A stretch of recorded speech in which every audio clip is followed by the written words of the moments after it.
After a week of glorious weather, grim conditions greeted competitors in the triathlon off St Heliers on Auckland's waterfront. But a stiff onshore breeze and driving rain couldn't dampen the spirits of the hundreds of athletes competing in a dozen age groups from 30 to 84, including former New Zealand cricket star Mark Richardson, the 45-year-old facing a 750-metre swim, a 25k bike ride and a 5k run. For you, what's going to be the hardest part today? The swim, hands down. I swim like a set of car keys, pretty much. I don't ride particularly well. I've got pretty little pins. The running used to be my strength, but I don't do much running any longer. So it'll definitely be the swim though, but it's all going to be tough.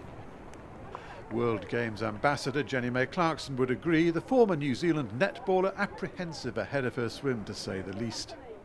I'm very nervous, and the reason I'm very nervous is, apart from my fear of open water, it is the lack of training. Twin boys have just turned one who don't sleep, which means that I don't have time to train.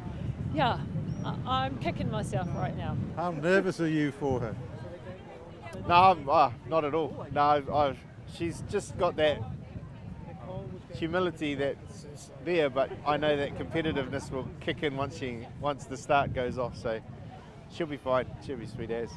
Jenny-May competing alongside fellow Games ambassador Anthony MOSSE, the US-based 52-year-old who won an Olympic bronze medal in the butterfly in 1988, sprinting around the boys and revelling in the role of showing off his homeland. Oh, it's extraordinary. I mean, I live in San Francisco, so coming home and seeing Auckland shine as it has, you know, literally and figuratively with the weather, has been extraordinary. And I've got a bunch of friends who come down from the US to enjoy this, and they'll go off and enjoy the rest of the country, which is exactly what we want people to do. Jenny-May taking slightly longer to complete the swim, but enjoying the glow of satisfaction after being out of her comfort zone. I'm all about pushing the boat out. I'm all about doing things that scare you a little bit, that get the adrenaline going. And it's such a wonderful event to be a part of. What makes it worth it? This feeling of going, I did it. I've done something that was challenging. I've done something that I was a bit afraid to do. And it's that feeling that you get afterwards. Mark Richardson also enjoying the feel-good factor, buoyed by the enthusiasm of the crowds lining the route. Now they talk about getting a glow of satisfaction. Are you glowing? Yeah, it was a good rush actually, just running through here and running back. There was so much support. It gave me a really big lift, you know. Some of the most vocal support came from one of the Games' primary sponsors.